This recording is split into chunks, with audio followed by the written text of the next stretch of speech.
Sabi niya. Oh, yeah, cause order na kayo, ako na kaya dyan. Ganun. Going siya, going? Oo, going. Pipirmahan lang daw siya.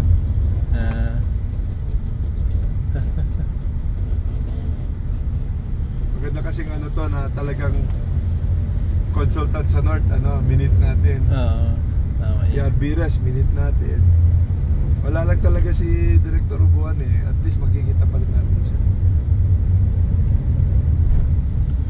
So the most progressive na town sa Vizcaya is Bayumbong? No, it's Solano. Ah, Solano? Yes, bro. Yun, hindi tayo pumasok doon, no? Hindi na tayo pumasok kasi talagang dami sasakyan. Saka ano, nandyan yung commercial hub nila. Pero this is the Capitolio naman of... this is the political center? The political center. Bayumbong. So we play Tennessee Rock pag regional pag regional. Okay. So ito Nueva Vizcaya. Espanyol na Espanyol, no? Pwede dito, ma-picture sana. Yan ninyo na lang. Yan din, no? Nueva Vizcaya. Kung malakas yung internet, ma-upload tayo ng mga kwan sa kanila. Video clips. Yan, ito naman yung mga bayan niya. Mga Bagabag, Solano, Jodi. Baka doon sa resto, malakas yung may wifi doon. Ito Bagabag, Solano. Jodi. Dia na yung sabihin ng Dia na yan. It's a town siguro. It's a town po.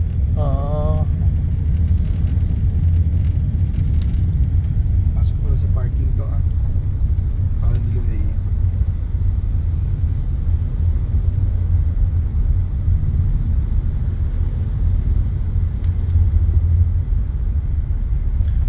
So this is the seat of the government po. Capital Fuels, White Station siguro to, no? Ang brand dito parang dito ko lang narinig to, Generic, Generic, Capital Fuels. Generic, kumikita ako ng 7 pesos per liter nun.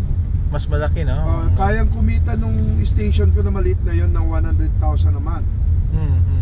Pero again, between 100 and real estate, parent mo na lang. Wala ka nang iisipin, no? Yan, Rural Bank of Bayumbong.